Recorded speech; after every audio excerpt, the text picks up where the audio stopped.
Bienvenue dans Objectif Tech, un podcast de Capgemini France.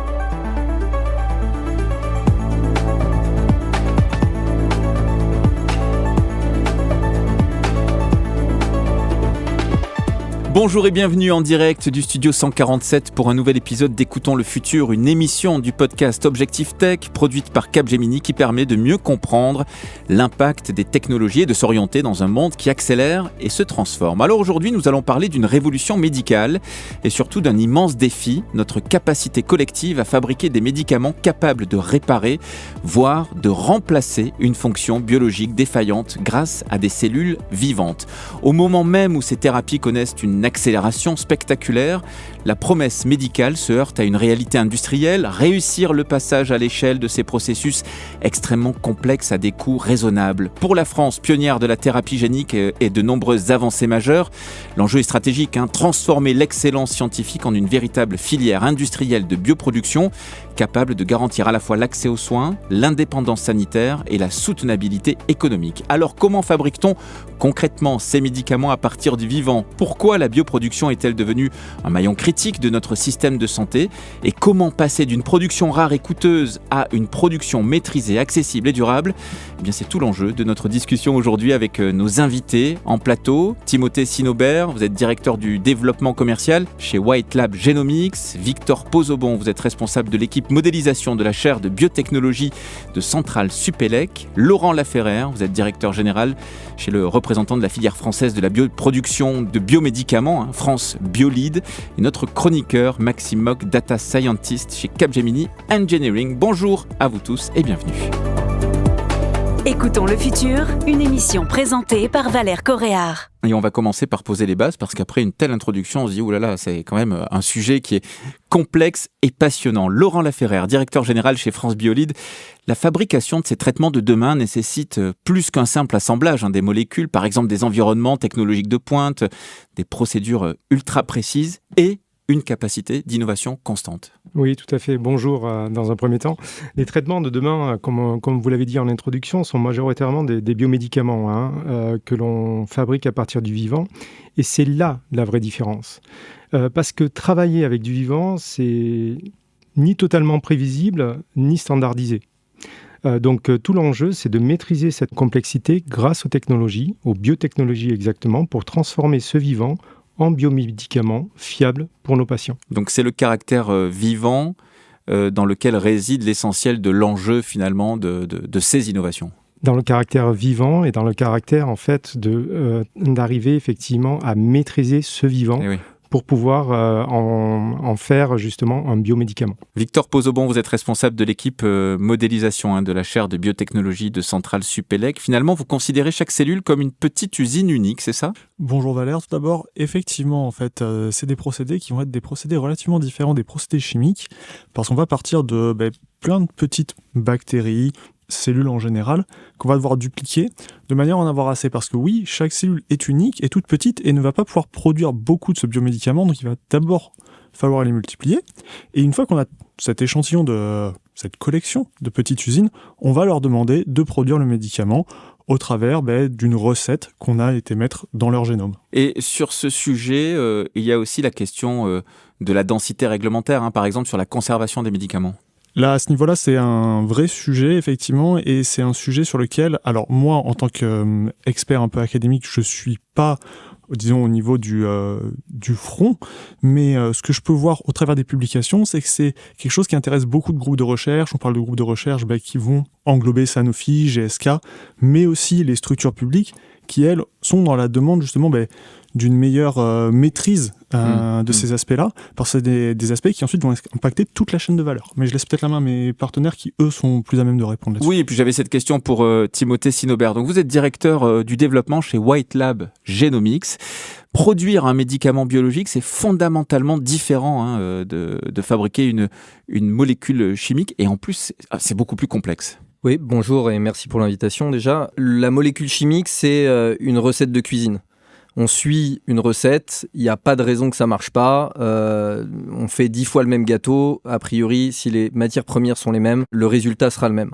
Quand on parle des biothérapies, On est plutôt, comme on l'évoquait plus tôt, sur un orchestre composé d'êtres vivants qui vont être influencés par un certain nombre de paramètres. Est-ce qu'ils ont passé une bonne journée, une mauvaise journée? Est-ce qu'il fait chaud? Est-ce qu'il fait froid?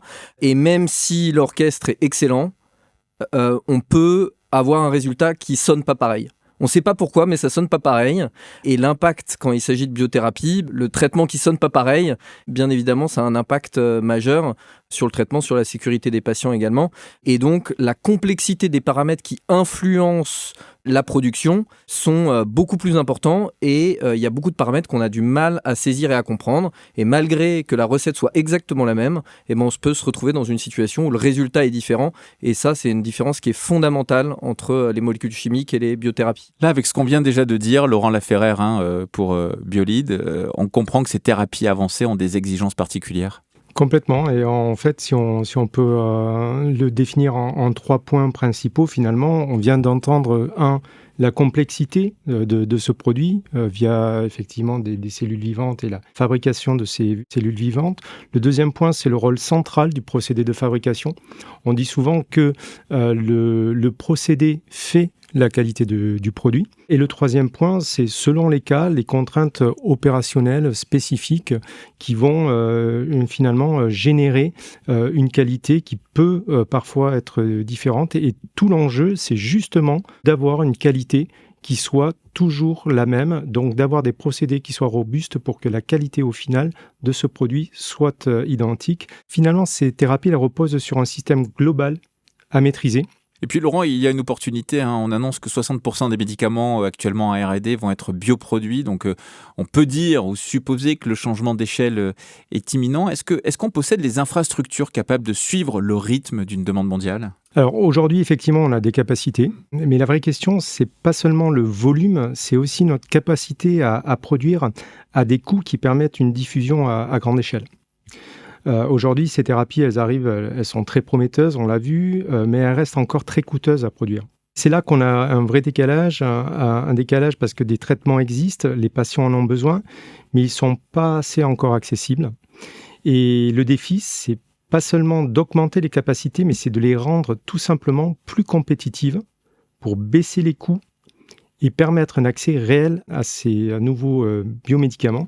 Et c'est là qu'entrent les nouvelles technologies qui sont vraiment un des piliers de cette course à la compétitivité. Victor Pozobon, responsable de l'équipe modélisation de la chaire de biotechnologie de Centrale Supélec. Selon vous, on a les technologies applicables, donc quand on veut, on peut dire ça.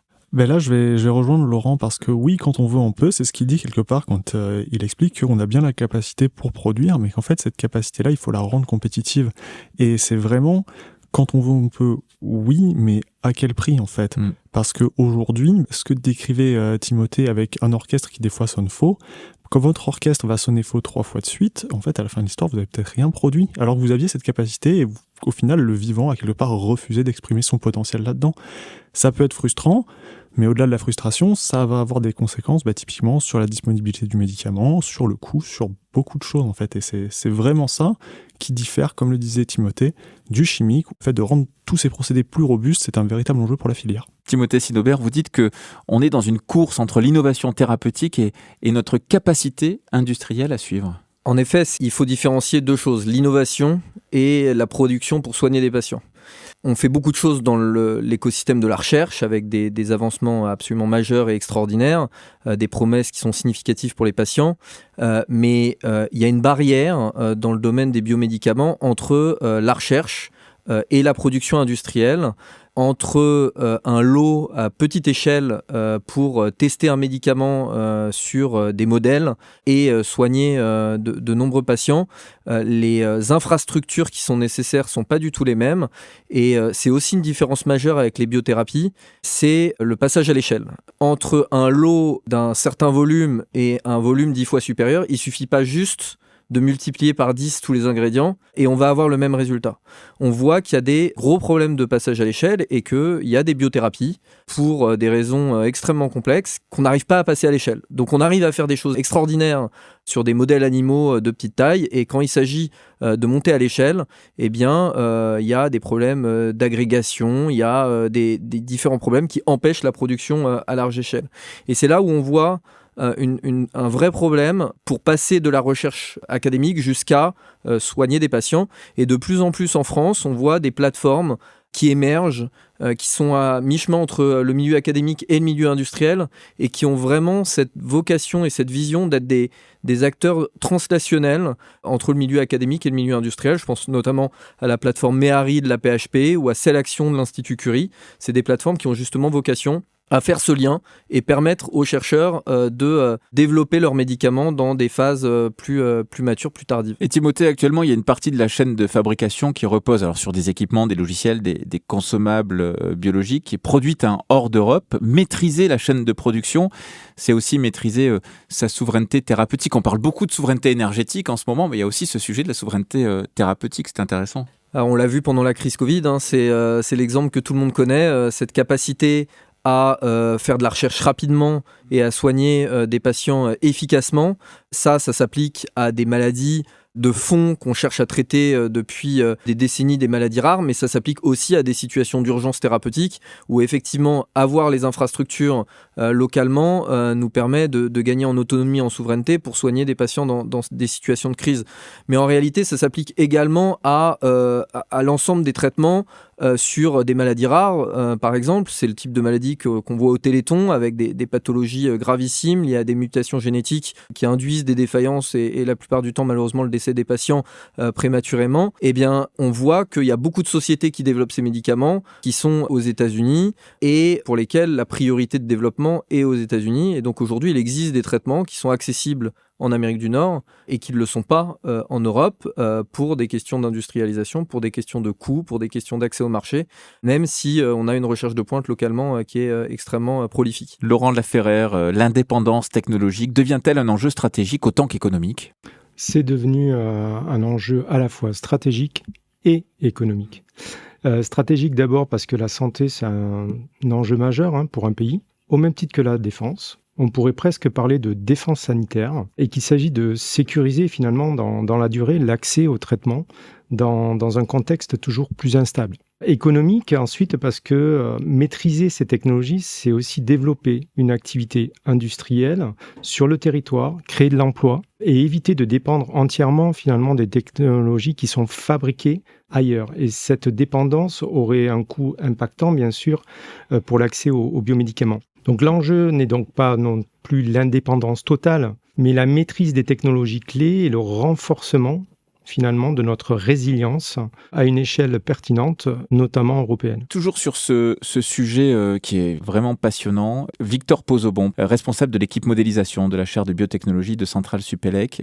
La question du prix, on en a beaucoup parlé, mais finalement, est-ce que la question serait moins le prix que la disponibilité ? Léa, je suis assez d'accord avec vous parce que, surtout en France, on peut considérer que peu ou prou, on aura de toute façon la solidarité nationale qui nous permettra d'avoir accès à quelque chose si c'est sur le marché. Et si on prend l'exemple donné par Timothée tout à l'heure, il y a des choses qui ne sont pas sur le marché en Europe. Tout simplement. C'est juste pas là. Donc on pourrait le financer. On a un système notamment français de prise en charge publique qui permettrait de le faire, mais ça n'est pas disponible. Peut-être pour donner des ordres de grandeur en termes de coûts, aujourd'hui, donc dans les biothérapies, il y a un panel assez vaste de types de traitements.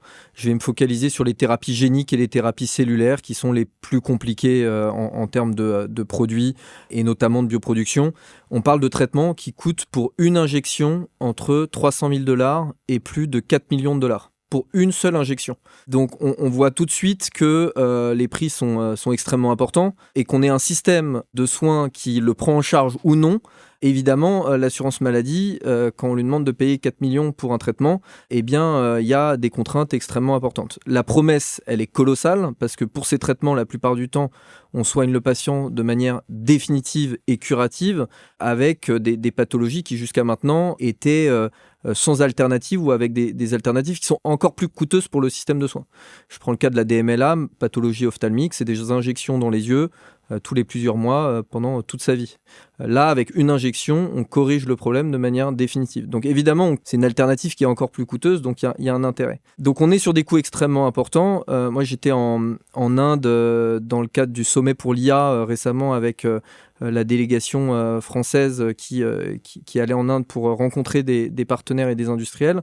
Aujourd'hui, ils arrivent à commercialiser des traitements pour leur marché local pour 10 fois moins cher. Il n'y a pas de système de soins, donc c'est le patient qui paye. Donc d'un côté, nous, on a un système avec des traitements, et c'est, quand je dis nous, c'est Amérique du Nord, Europe, avec des traitements qui peuvent coûter jusqu'à 3 millions, mais pris en charge par un système. Et de l'autre, des traitements potentiellement à 30 000 euros, mais pas pris en charge. Donc il y a une vraie dichotomie, et c'est pas parce qu'on a un système qui prend en charge que tous les problèmes sont réglés. C'est l'heure de retrouver notre chroniqueur maison. Bonjour Maxime Mogg, vous êtes data scientist chez Capgemini Engineering. Alors pourquoi il faut s'intéresser à la bioproduction ? Bonjour Valère, merci de cette question. La bioproduction est un secteur clé actuel. On sent qu'il y a une croissance forte dans ce secteur-là. 50% des médicaments qui sont en phase de développement sont des biomédicaments. Ça veut dire qu'il y a toute l'industrie pharmaceutique qui s'intéresse à ce sujet-là.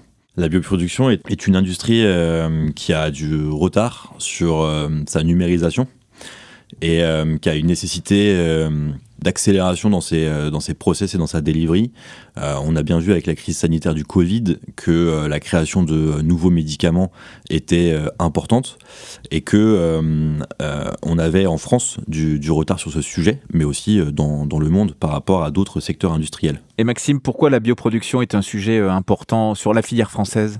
Eh bien, le secteur pharmaceutique français rayonnait il y a quelques années. Et on sent qu'il y a une décroissance dans ce secteur. La France n'est plus la première productrice de médicaments. On sent que la recherche française est moins rapide que la recherche chinoise, par exemple, ou ce qui peut se passer sur le continent américain. Et donc, pour s'assurer qu'on reste dans la course au secteur pharmaceutique, il faut essayer d'avancer sur cette thématique qui est en pleine croissance, comme je le disais. L'idée, c'est qu'on soit capable d'avoir les outils qui nous permettent d'avoir les nouveaux médicaments de demain. Et Maxime, est-ce que c'est difficile d'assumer ce retard en termes de souveraineté pharmaceutique ? Je vais être optimiste en disant non, parce qu'il y a un écosystème français qui se construit autour de la bioproduction, français et européen d'ailleurs, mais notamment français. Et je pense qu'on a beaucoup d'acteurs, que ce soit des grandes industries pharmaceutiques ou que ce soit même des startups. Tout le monde est conscient de ce sujet, tout le monde est mobilisé sur ce sujet et a envie d'avancer. Et un grand groupe comme Capgemini s'investit sur le sujet, a conscience de cette croissance, que ce secteur est clé, notamment pour la souveraineté. Et nous, on a envie d'accompagner les grands groupes justement pour aller vers cette numérisation, cette digitalisation de cette filière, pour avoir toujours plus d'accélération et plus de performance, pour justement rattraper le retard qu'on a pu accumuler. Merci Maxime Mogg, vous êtes data scientist chez Capgemini Engineering. À noter que les chroniques de Maxime ont été enregistrées un peu avant l'émission.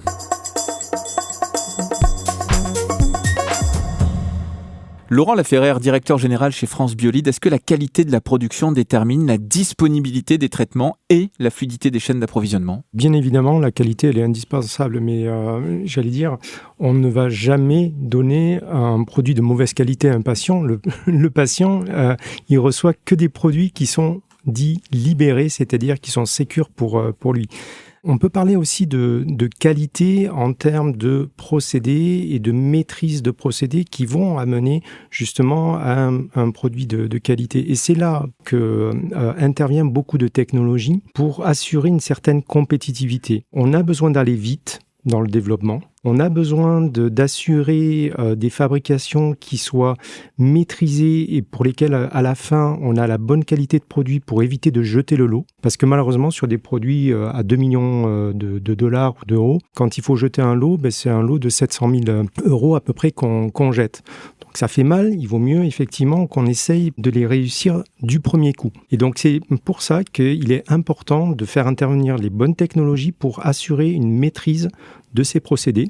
On peut avoir tout un tas de nouvelles technologies qui vont nous permettre de maîtriser cette qualité et à la fin d'assurer une compétitivité pour nos entreprises et nos sociétés. Victor Pozoban, un accès au traitement incertain peut, j'imagine, impacter la confiance qu'on met dans le système de santé ? Je vais répondre un peu, un peu de façon directe comme Maxime tout à l'heure. Non. En vrai, pour rebondir sur ce que vient de dire Laurent, c'est très vrai. Alors Laurent le présente à un haut niveau. Moi, ce que j'ai pu voir en visitant des partenaires qui produisent réellement ces médicaments, en fait, la notion de purification est une notion extrêmement importante. Et c'est pas comme si on allait retirer des impuretés d'un médicament. Non. On a un médicament qui a été bioproduit, on va le séparer, et à partir du moment où on voit arriver une impureté, à ce moment-là, on va jeter tout le reste. Et comme ça, en fait, on est sûr que ce qu'on donnera au patient, in fine, ce n'est que ce qui est réellement le produit cible. Et ça, comme le disait Laurent, ça a vraiment un coût, parce que si c'est sur les 10 premiers pourcents de votre lot, en fait, que vous récupérez ce médicament qui est de qualité, que vous accepterez, en fait, d'offrir au patient, vous en perdez 90%.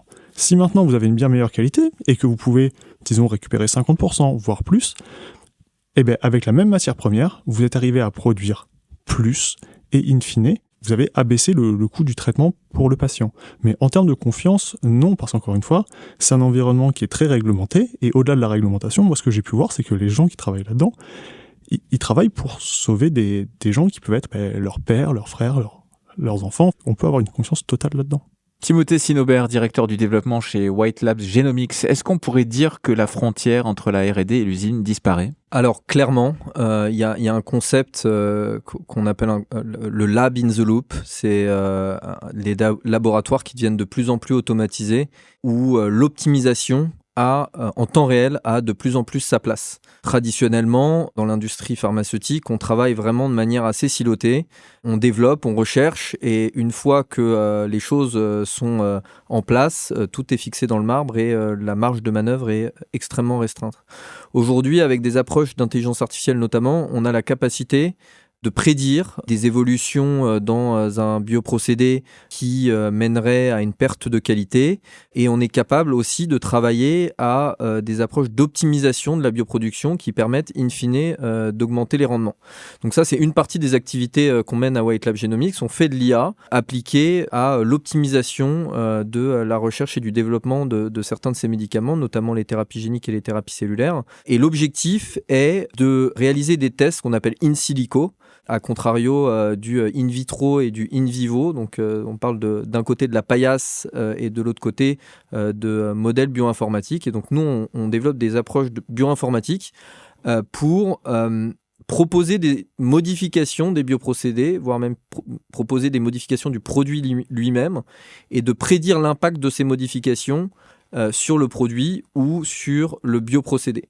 Et ça, c'est absolument majeur, parce que jusqu'à maintenant, les bioprocédés, on était obligés de tester. Et donc, si je reprends l'exemple de l'orchestre de tout à l'heure, on regarde ce qui se passe en mettant les cordes un peu plus fort, un peu moins fort, mais on refait le morceau à chaque fois, complètement.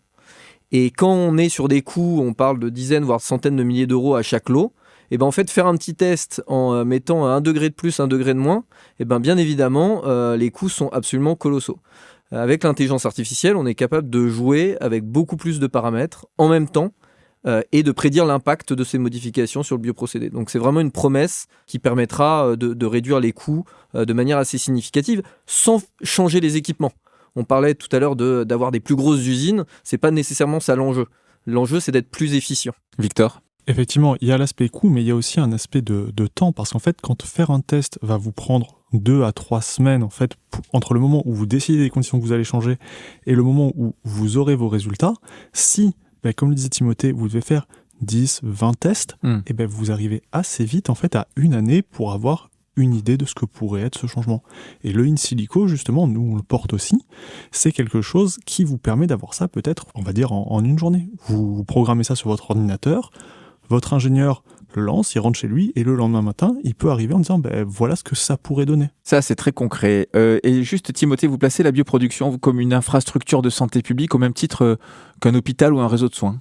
Aujourd'hui, le lien, il est direct sur ces traitements. On ne va pas dans une officine pour aller chercher sa thérapie génique.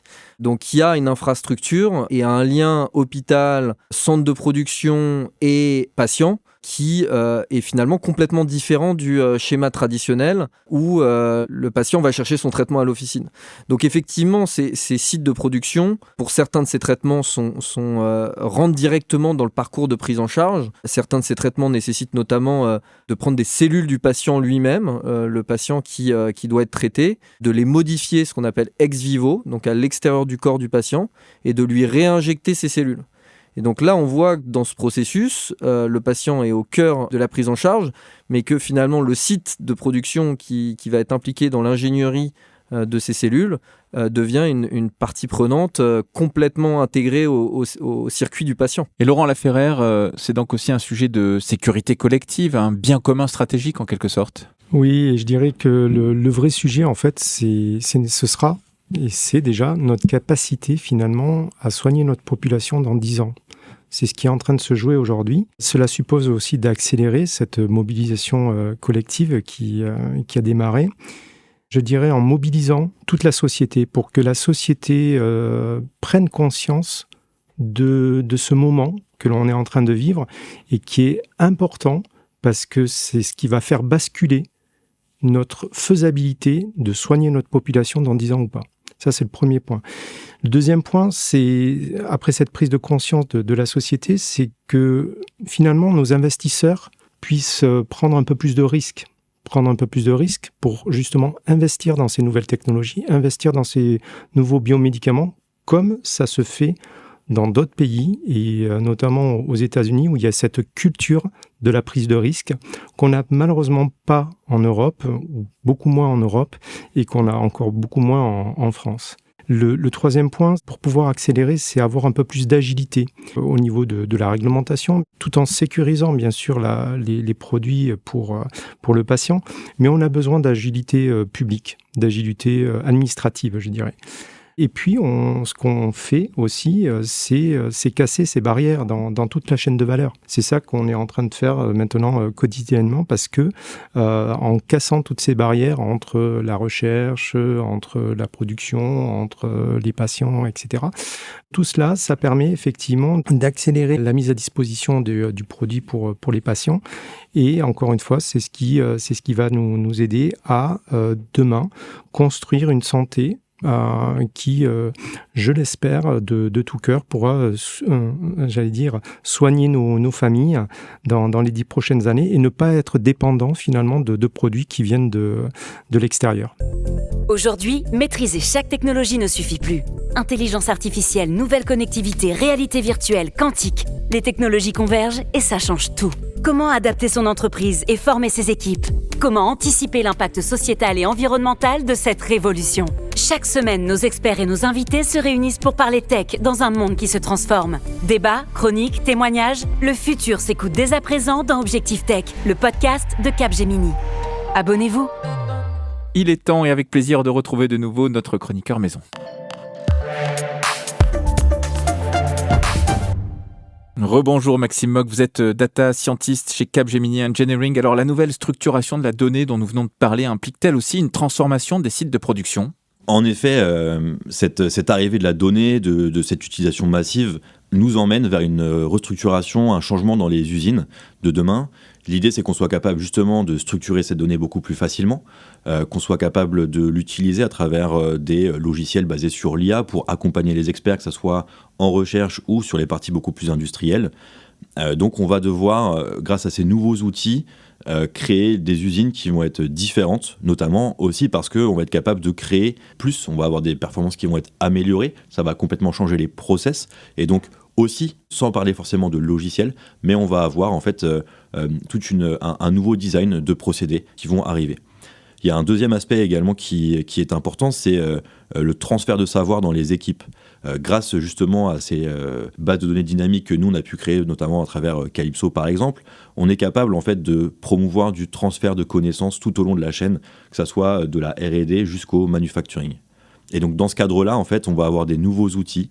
Ces nouveaux outils seront tous connectés entre eux et on va avoir un besoin d'une structuration à l'échelle industrielle, à l'échelle de l'entreprise, que ce soit sur un site ou même beaucoup plus global, qui peut être nationalisé, internationalisé, mais quelque chose qui va être massif, encore une fois globalisé, qui va permettre d'avoir ce transfert de connaissances tout au long de la chaîne. Maxime, est-ce qu'on peut parler d'une révolution dans la manière de travailler ? En effet, l'idée de ces nouveaux outils, c'est qu'ils vont amener des performances accrues, qui vont amener une accélération.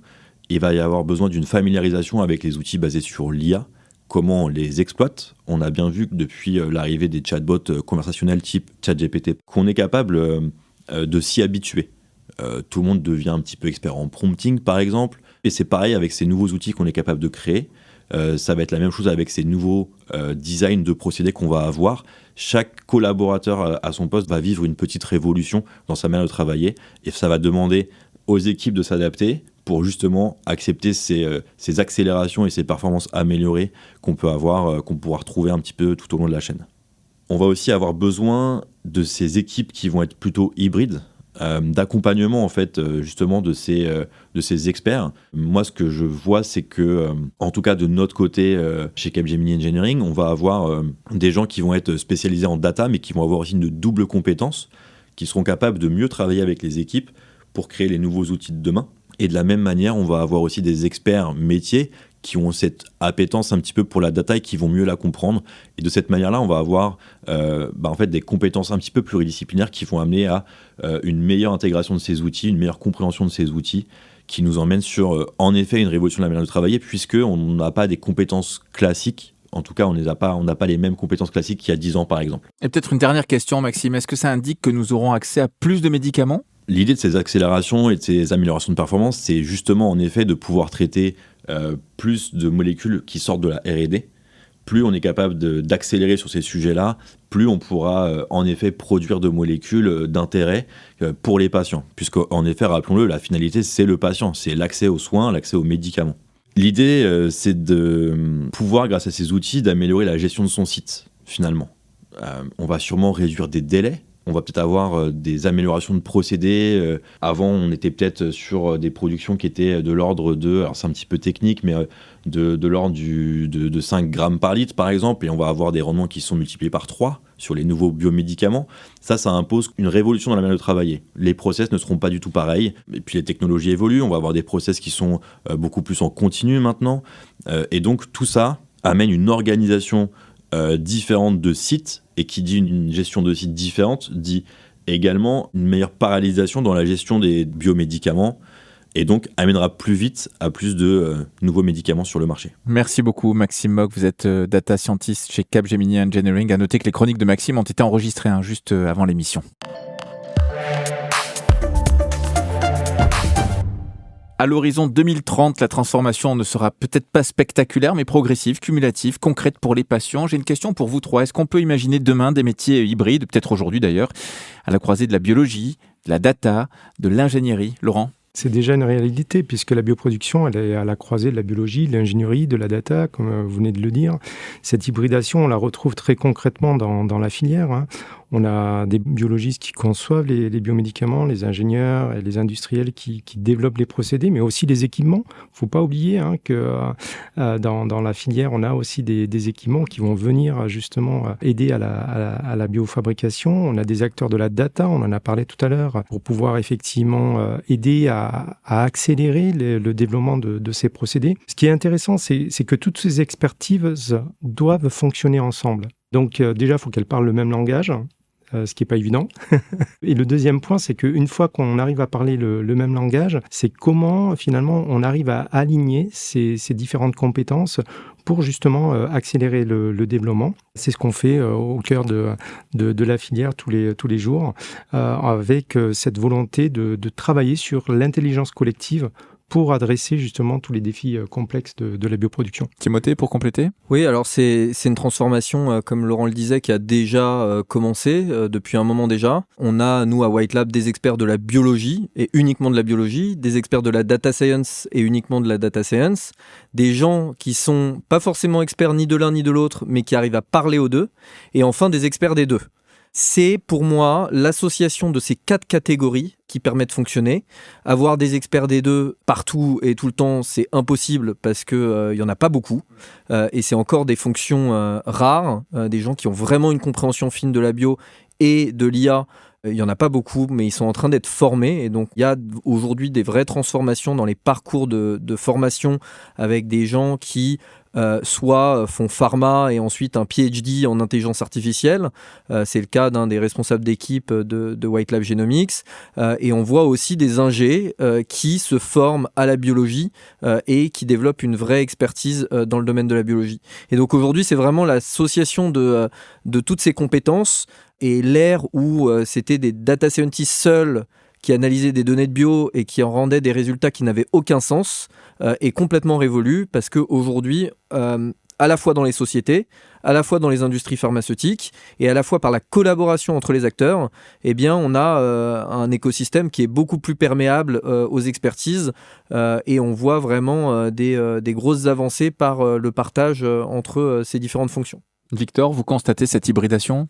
Alors moi j'ai aussi une casquette d'enseignant et je suis assez d'accord. En fait aujourd'hui, là où on a de la chance autour de cette table, c'est qu'on est sur une industrie qui est une industrie d'avenir et une industrie dont quelque part les jeunes ont envie de s'emparer. On parle de vivant, on parle d'IA et nous au travers des cursus par exemple à Centrale Supélec, c'est des choses que les élèves nous demandent, qu'on a mis en place et en fait d'ici quelques années, faire pharma puis un PhD, ce sera peut-être plus nécessaire pour être à la fois quelqu'un qui sait faire de la biologie, quelqu'un qui sait faire de la data science, parce que des cursus auront été mis en place et on pourra avoir peut-être des ingénieurs qui savent plus ou moins déjà faire ça sans aller jusqu'au niveau doctorat. Et ça, ce sera, je l'espère, les forces vives pour alimenter la filière. Laurent Laferrère, oui. Juste, je voudrais rebondir sur ce qui vient d'être dit, parce que c'est aussi le rôle d'une filière et de France Bullied en l'occurrence, de s'assurer que finalement, les besoins des industriels soient couverts par tous les centres de formation, etc. Et c'est ce que l'on fait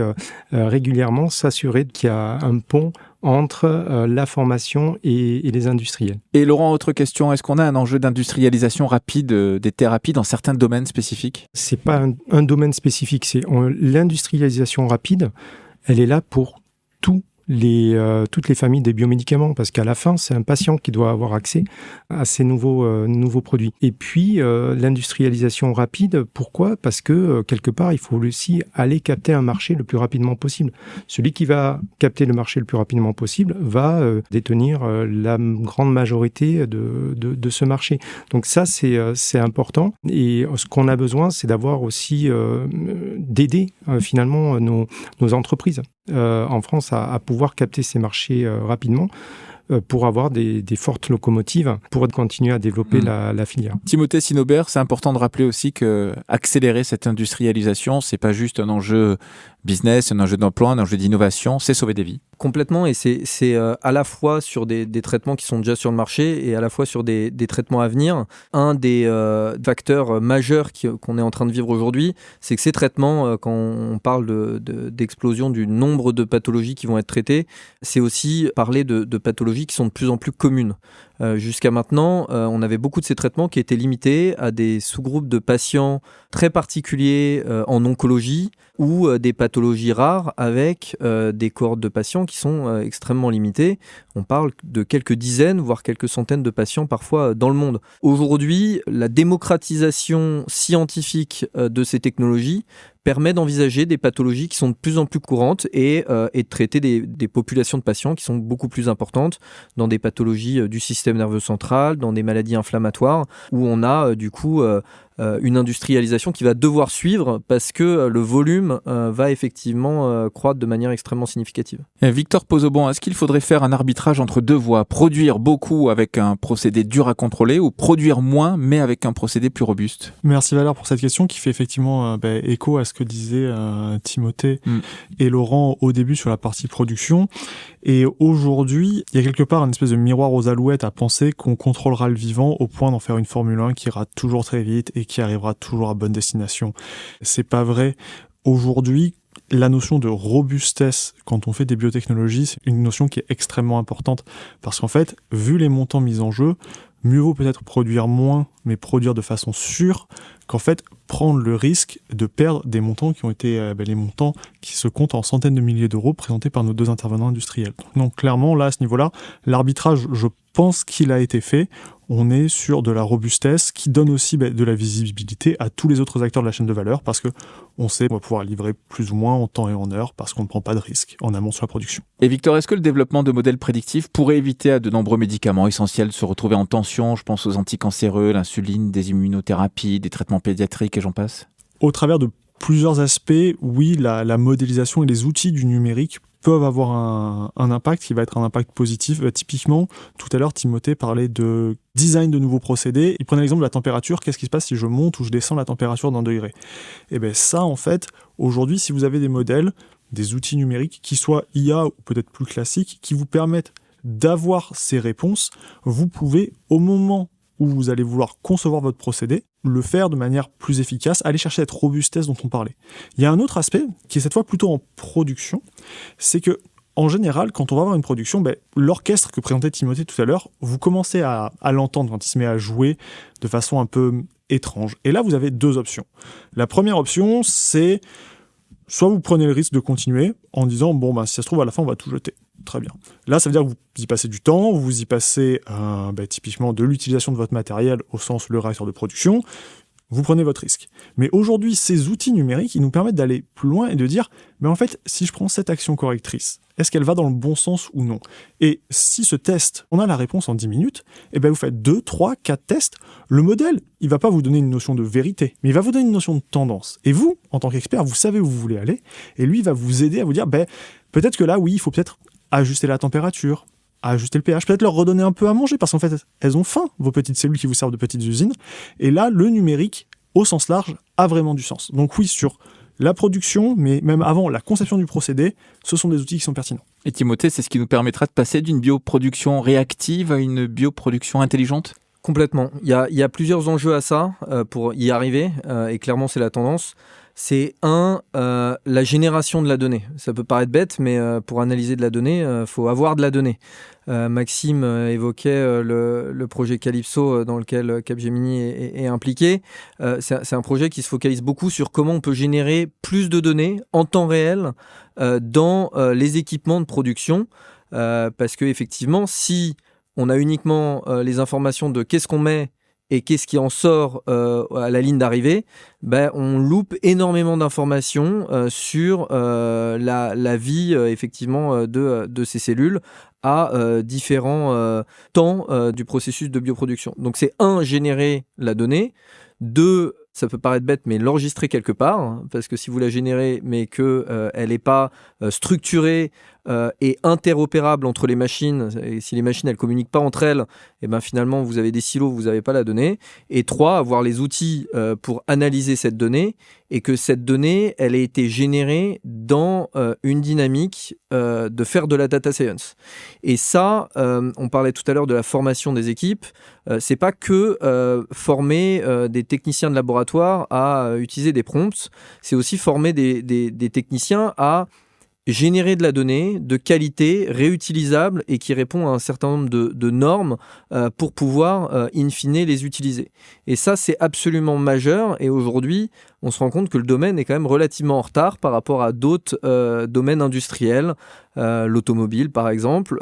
Et bien finalement, on a un peu de retard dans cette culture de la data, de la génération jusqu'à la structuration et la réutilisation. Laurent Laferrère, notre priorité serait donc de garantir les technologies pour pouvoir délivrer les médicaments de demain. Oui, la technologie est vraiment au cœur de la compétitivité de notre bioproduction. On l'a entendu, c'est la force motrice. Et ça nous permettra de, bien évidemment, accélérer le développement, d'assurer une robustesse au niveau des produits et de s'assurer qu'effectivement, demain, ces produits seront également fabriqués en France ou en Europe, si on est en mesure de les maîtriser, pour que, au final, nos patients puissent avoir accès à nos biomédicaments. Et ça nous concerne tous. J'en appelle vraiment à prendre conscience que ce qui se joue aujourd'hui, c'est vraiment notre santé qu'on saura ou pas soigner dans 10 ans. C'est la fin de cette discussion passionnante. Merci Victor Pozoban, vous êtes responsable de l'équipe modélisation de la chaire de biotechnologie de Centrale Supélec. Merci Laurent Laferrère, directeur général chez France Biolide, et Timothée Sinobert, directeur du développement commercial chez White Lab Genomics. Et puis merci à notre chroniqueur Maxime Mock, data scientist chez Capgemini Engineering. Alors si vous appréciez l'émission, pensez à vous abonner, laissez des étoiles aussi sur vos plateformes de streaming préférées. Partagez aussi cet épisode avec votre entourage. Nous n'avons probablement pas répondu à toutes les questions que vous vous posez, vous les internautes, mais on a pu, pendant presque 1 heure, débattre, définir ou encore rêver autour du futur.